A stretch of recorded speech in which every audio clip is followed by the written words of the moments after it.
Chandrababu number 1 అండి. అన్నీ బాగానే ఉన్నాయి. రాజధాని కూడా చేస్తున్నారు. చేయట్లేదని మొన్నటిదాకా వర్షాలు పడ్డాయి. ఆగిపోయింది పనులు. ఇప్పుడు బ్రహ్మాండంగా సాగుతున్నాయి. చంద్రబాబు గారు కానీ అన్నీ బ్రహ్మాండంగానే ఉన్నాయి.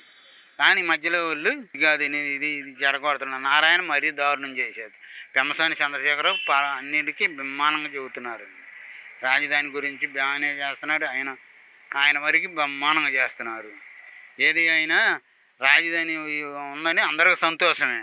వాళ్ళకి న్యాయం చేసి వాళ్ళని చేయకుండా మాకు న్యాయం చేయకుండా రేపు పొద్దున తినటానికి కూడా ఏమి ఉండవు.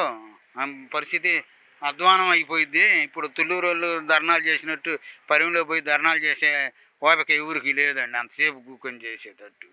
అందుకని అన్నీ దగ్గరుండి న్యాయం చేస్తే 10 సంవత్సరాలు కవులేసేటట్టు గెడిట్ చేసి రాసిస్తే ఏ పదవి వచ్చినా ఏ ముఖ్యమంత్రి గారు మారి కొత్త ముఖ్యమంత్రి వచ్చినా 10 సంవత్సరాలు మాకు కవులేసేటట్టు ఉండి చేస్తే అన్నీ గెజిట్ చేస్తే తప్పితే వీళ్ళ మీద నమ్మకాలు లేవండి చేస్తారు అని.